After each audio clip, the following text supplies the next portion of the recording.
सदस्य doctor Byreddy Sabari ji. Thank you, Speaker ma'am.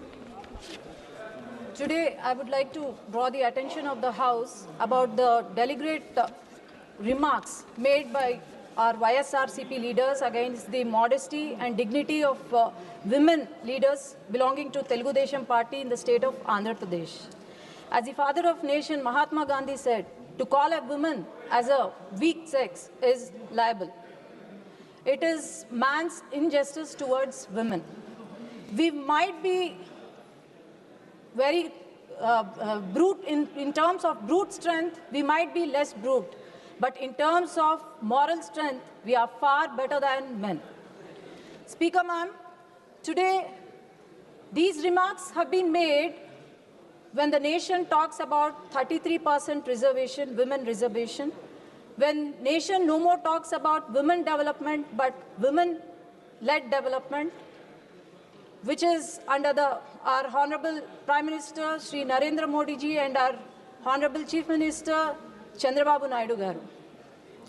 As we can see, the first aims is given by a woman.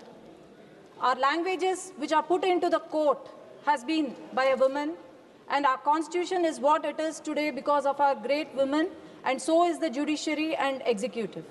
And the nation is led by a woman, and also every woman in this nation is playing a role in strengthening our democracy. Why do you think women perform better than men? This is because we care. We women are wise, outstanding, marvelous, educated, and we are nation builders. Speaker ma'am, we are not in politics just for the sake of a male chauvinist to speak about our character or judge our character. We are here to build the nation's character. And also, this is our public life should never become a punishment to us. Speaker ma'am, today, these remarks, not just verbal abuse, this verbal abuse, I can tell that it is equally offensive as sexual abuse. Today, I'm not speaking as a women representative, but as a daughter, as a sister, as a wife. I'm speaking here, and who cannot be silenced with their abuse, and who cannot be silenced at all in the future. Speaker ma'am, I would like to request to bring in a resolution, to pass a resolution today, and also bring in a law that would protect the modesty and dignity of women of our country, especially women in our in public services. Today, we are here in politics, ma'am. This is a very important topic, ma'am.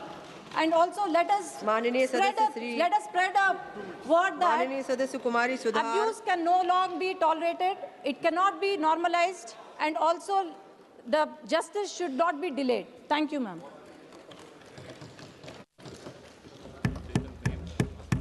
We shouldn't take names and check that. Victim name this Thank you, Speaker, Madam. Madam, சமீபத்தில் நமது மாண்புமிகு தேச பிரதமர் அவர்கள் கங்கை கொண்ட சோழபுரத்திற்கு வந்து சோழாவின் பெருமைகளை உலக அரங்கில் பறைசாற்றுவேன் என்று மிகப்பெரிய வாக்குறுதியை கொடுத்திருக்கின்றார். குறிப்பாக ராஜேந்திர சோழனுடைய பெருமைகளை உலக அளவில் கொண்டு சேர்ப்பேன், அதற்கான எல்லா காரியங்களையும் நான் நிகழ்த்துவேன் என்று ஒரு மிகப்பெரிய வாக்குறுதியை தமிழக மக்களுக்கு, தமிழ் மண்ணுக்கு அளித்திருக்கின்றார். அந்த அடிப்படையில் நான் இன்று இங்கு ஒரு கோரிக்கையோடு வந்திருக்கின்றேன். குறிப்பாக the great Cholas ruled the world and controlled the sea because they had a powerful navy. Their ships carried over 1,000 elephants and they reached far and wide on the east coast. They conquered most of the present-day Southeast Asia nations. The two ports from where they launched their naval expeditions are Pumbugar and Semanar Koil. Both ports are laying within Mayiladurai Parliament constituency.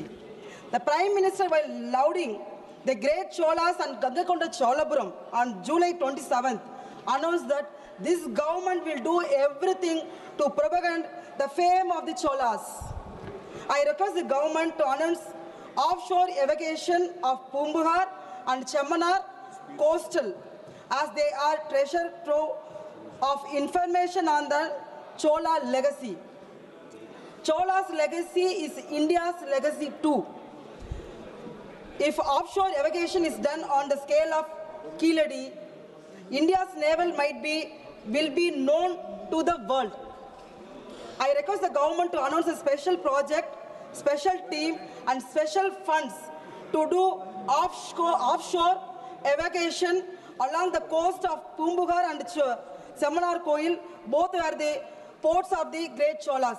Madam, today I have been given an opportunity during the 0 hour. My name was balloted, discuss about the farewell of Vice President of India.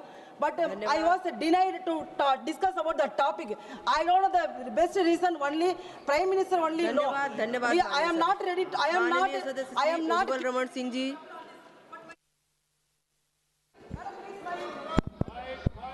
माननीय अधिष्ठाता महोदया, मैं आपके माध्यम से इस महती सभा में एक बहुत ही महत्वपूर्ण विषय रखना चाहता हूं। आज कैंसर की बीमारी एक महामारी का रूप ले लिया है। ये महामारी आने वाले दिनों में सुनामी का रूप लेने जा रही है, जैसा कि विश्व स्वास्थ्य संगठन की एक रिपोर्ट में बताया गया। उस रिपोर्ट में कहा गया कि कैंसर के कई प्रकार के मामलों में वृद्धि देखी गई है। लगभग सभी आयु वर्ग के मामलों में होठ और ओरल कैविटी, सर्वाइकल कैंसर सहित बच्चों के भी कैंसर के मामले में उछाल दर्ज किया गया है और चिंता जताई गई है कि 2050 तक इस क्षेत्र में नए कैंसर के मामलों में और इसके कारण मौत में 85% की वृद्धि हो सकती है। देश में बदलती जीवन शैली, पर्यावरण का क्षरण और कैंसर के प्रति जागरूकता की कमी के कारण 9 में से 1 पुरुष और 8 में से 1 महिला को कैंसर होने का खतरा है। भारत में प्रतिदिन हजारों लोग इस बीमारी के कारण अपने जीवन से हाथ धो बैठते हैं। मैं आपके माध्यम से इस जटिल और गंभीर बीमारी के लिए समझ सतर्कता की आवश्यकता है।